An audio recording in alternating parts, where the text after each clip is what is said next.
Mark, I mean, you're an expert in this subject. I mean, what is this thing, traditionalism? I mean, what does it mean? Yeah, well, traditionalism, I think the first thing to say is what traditionalism isn't, because the title can sometimes be a bit confusing, and people think that a traditionalist is somebody who likes wearing bow ties and dining by candlelight. Is It that not has, it? it's not it. I mean, some of them are rather old fashioned, certainly, but that isn't the point at all. The central point is the idea that there was what the founder of the movement, a Frenchman called René Guénon, what he called the primordial tradition. And the emphasis here is actually perhaps should be on primordial, because he meant primordial in the sense that it's been around since the very, very beginning of humanity. And what is this thing that has been around since the very beginning of humanity? It is a body of understandings of the world, of metaphysics, of the human soul, of things like that. So um, it could be described as religious, except that the other crucial thing that the traditionalists say is that one needs to make a distinction between religion proper, so the external stuff, what they call exoteric, what goes on in a church or indeed in a mosque, um, and the esoteric, the central underlying ideas, and what they see as being primordial is these underlying ideas, which they see as being common to all human religions. And a lot of people, of course, are perfectly happy being religious in the modern world. So it's not just about being religious. It's attached. It's being religious in such a way that is attached to a particular view about modernity and almost a rebellion against the modern way of life. Yeah, absolutely. The idea is that what really matters is this primordial tradition, and that what is characteristic of modernity, especially Western modernity, but increasingly modernity in general, is the loss of this primordial tradition. And So traditionalists want to recover that. Is that they right? do indeed. They want to recover it. Some of them want to recover it for sort of individual purposes to achieve individual spiritual realization. And some of them then go further than that and aim beyond the individual at society as a whole, at changing society as a whole. And what has that got to do with King Charles? Now we know about the king's peculiar views. You know, the tabloid newspapers are, wont to make fun of it. I mean. So, are you saying all these eccentricities about that we know relate to the king? That this is rooted in this thing called traditionalism? Is that your contention? I mean, I have to disagree slightly about the eccentricities because what appeared to many people weird and eccentric uh, 30 years ago is now more and more mainstream. I mean, the basic argument about that the king has been making as Prince of Wales for many, many years, the basic argument about the environment, about sustainability and so forth, these are really now very mainstream, although they were indeed seen as eccentric at the time. And there's the event referred to in this film where he said something about talking to plants. I don't know whether he actually does talk to plants. If he does, that isn't based in traditionalism. But his environmental, sustainable arguments are partly rooted in traditionalism because these arguments have been made for a long time by some of the traditionalists. And of course, the environmental movement in the West today is quite strong, but most environmentalists aren't, I believe, traditionalists. King Charles is an environmentalist in such a way that you would say is rooted in traditionalism. Can you explain to us the basis of environmentalism in the traditionalist philosophy? One of the central ideas of traditionalism is this critique of modernity.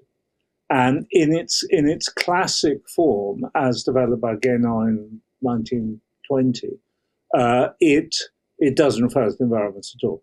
It says that modernity, we've lost tradition, and therefore we've lost the possibility of spiritual realization and things like that. However, there's another traditionalist, very important guy, called Syed Hossein Nasr, who's an American of Iranian origins, philosopher. And he argued right back in the 1960s, at the very beginning of the environmental movement, that the way we have been treating and destroying the environment is fundamentally because we have lost contact with the primordial tradition. So the idea is that, once upon a time we considered rivers sacred and forests enchanted, and we had this idea of the sacred, and the environment was a part of that. Now we've lost our traditions of the sacred, and therefore we've polluted our rivers and chopped down our forests. Is that the idea? Yeah, exactly. We've lost. I mean, it's not particularly individual rivers. We're not all meant to go to the Ganges or anything like that. But yes, the idea is that we once understood nature as sacred, nature as a reflection of the sacred, and that this restrained what we could do with it, against it. And this is Nasser's big idea in the books he published. At the same time, there was another book published which made a similar argument, but in this case blamed Christianity, because the idea there was that the Christianity makes this division between the spirit and the body, and says what matters is the spirit, not the body. So we can forget the body and we can forget the physical world. So Nasser was not blaming Christianity; he was blaming the loss of tradition. So back in the 1960s, this argument was being made that ecological catastrophe will ensue from the loss of religion and secularization, and this apparently wins over a young Prince Charles. Is that what you're saying? Yeah. Yes. Because we can see in what he says about subsequently, I don't know when it happens, but we can see in what he says over the years about the environment, but also about other things that traditionalists are interested in, such as the relationship between different religions. One can see that he is making very, very similar arguments to the ones that the traditionalists. Yeah, and in the recent film, for example, he talks about harmony between humanity and nature, and occasionally spiritual terms. And this documentary, the central notion is this idea of harmony between humanity and nature and the sacred. And this is a concept that was pioneered by this Iranian philosopher Syed Hossein Nasr, who in fact, is he interviewed in the documentary as well? No, he's not. He's very old now. He's in his 90s.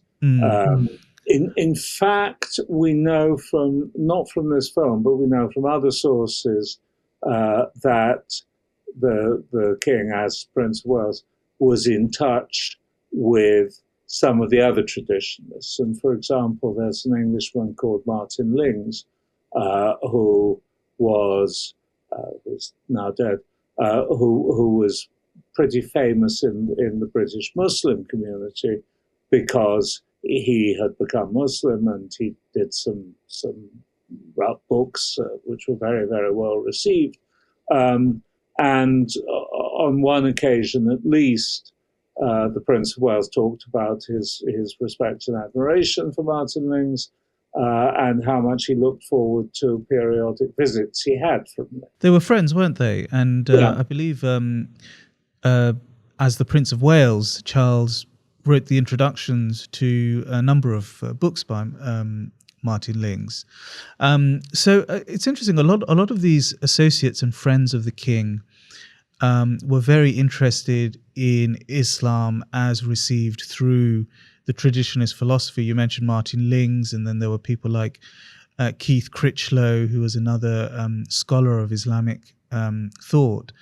Why has traditionalism, attracted these sorts of kind of spiritual seekers, like the king? I mean, what do you think about that? I think that there are two parts of it that many people find attractive. The first point, and this is from interviews I've done over the years with traditionalists, I don't know how many times I've heard somebody say, so I came across this book, I started reading it, I read it until 6 o'clock in the morning when I finished it, and suddenly everything made sense. And what is happening here is people who look at the modern world and find problems with it and are not very satisfied with it. Now, of course, this happens to many of us. I think there are more critics of modernity than there are enthusiasts of it. But anyhow, they find that this idea, the problem with modernity is the loss of the primordial tradition. They find that very convincing, and it provides a coherent explanation for everything. I think the other thing that people find attractive, although I haven't heard it said quite so often, is the way that it gets round the disappointment that many people nowadays feel with religion, with organized religion in particular. So you're disappointed with organized Christianity. Last time you went to church, the sermon was, very far from inspiring. And then along come the traditionalists and they say, yeah, but that's not what it's really about. What it's really about is the esoteric. And, you can read about this, we'll tell you about this.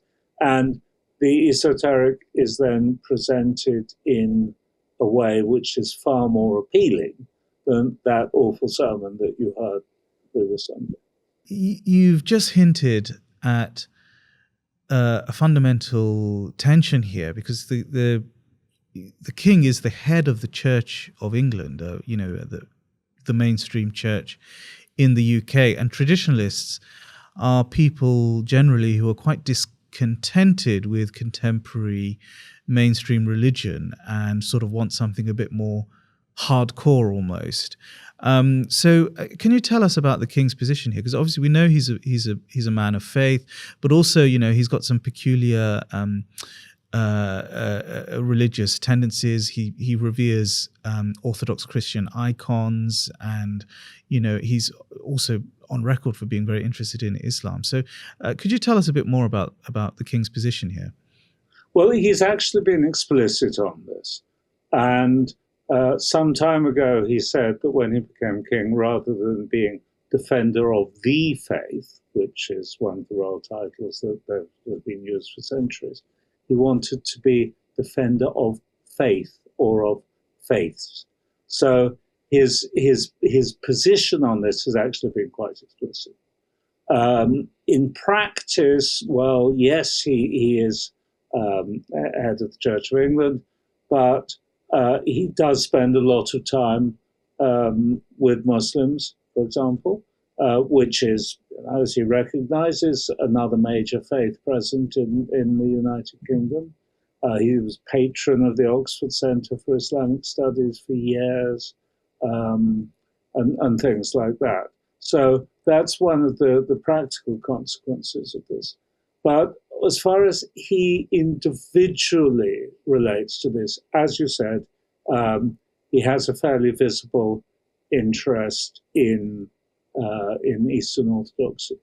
And according to some rumors, I really don't know, has an Eastern Orthodox spiritual director. Now, that fits in actually with the traditionalist pattern, because most of the traditionalists, Guénon, who started it all, said, where is the most accessible esoteric truth for Europeans? And said, okay, it's Sufism, and to be a Sufi, you need to be a Muslim. And Martin Lings followed the same example. So to say Nasser didn't have to, because he was an Iranian, so he was brought up as a Muslim. So there was no need for him to change his position. And the vast majority over the years, the vast majority of traditionalists have turned to Sufism and therefore Islam for their way forward. Some of them, for various reasons, have not, and when they have not, they have generally turned to Eastern Orthodoxy. There's a turn to the east, basically. The West is considered somewhat polluted and corrupted by the modern world, and the East is the repository of these ancient truths and wisdoms. That's a very strange view for the head of state of the United Kingdom to have, don't you think? Well, it's not just him, we have to say. I mean, it may not be the standard view. I don't know what his mother would have thought about this, but the number of people who contrast a materialist West with a spiritual East. You know, the Beatles went off to India. I mean, this isn't just him, the idea. Yes, in a way, there's something quite sort of countercultural in sort of 1960s about it, as well as being sort of quite reactionary in some tendencies. I mean, there have been rumours over the years that Charles has converted to Islam. I mean, is that a load of nonsense? Or I mean, okay, he sells gin. He recommends people. There's in the movie. He says, "Somebody, hope you have a good stiff drink now." Now that is not typical of Muslims. Yes. I don't. But at the same time, but also there's a point. There's a point here, which is that in the classic traditionalist understanding, you don't have to convert. Somebody once said to Guénon, "I hear you converted to Islam," and he said, "No, I didn't, because the primordial tradition is one. So it's actually impossible. Once you understand the primordial tradition, it's impossible to convert from one thing to another. I moved into Islam."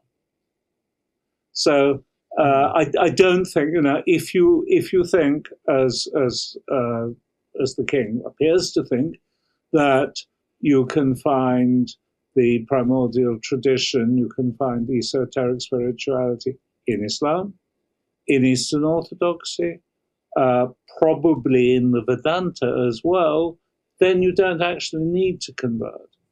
So by strong implication, the king, at the very least, believes in the truth of Islam as he does of Hinduism, Buddhism, and all of the ancient great religions. He hasn't been explicit about this, but if I would expect him to say that he believes in the truth of the esoteric core of Islam and all the other religions. And of course, here this isn't something he's said, but it's something a lot of other traditionalists have said.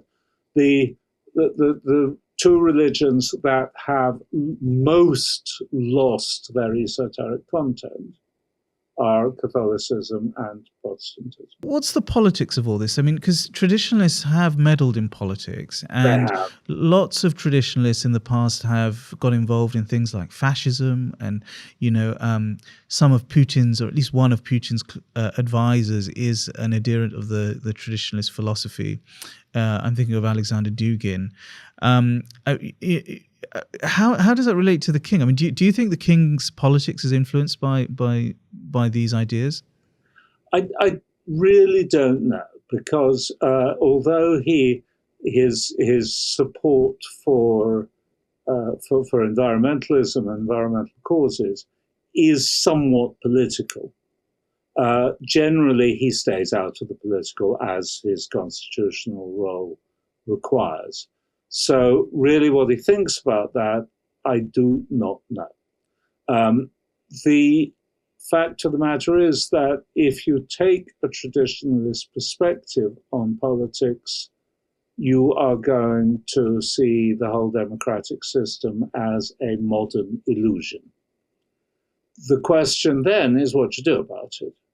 And there are some people like Alexander Dugin, who you just mentioned, who has been very, very explicit as a political activist over many years. And that doesn't really sound like the king. I mean, we think of him as a soft-hearted sort of person. He doesn't have that sort of hard-edged discontent about mainstream society that all of these other figures have. I mean, I think he does have a discontent about mainstream society because it's part of what he says about the environment and modernity. But what he hasn't shown any sign of is thinking that this should be solved politically. And that's the fundamental difference between traditionalists who write books and hold meetings of the elect, of initiates, who compose music and things like that. You've got them on the one hand, and their action is not political because it's not aimed at changing society as a whole. And then you've got the others who do want to change society as a whole, and that generally goes badly wrong, as it did with the Nazis. Can I ask you, what do you think the king was hoping to achieve by making this documentary? This documentary, which is so obviously influenced by the traditionalist philosophy and concepts, without being completely explicit about that. What was he trying to say? He was trying to say, actually, in this movie, he was trying to say much what he said in a book he published in 2010, which was also called Harmony.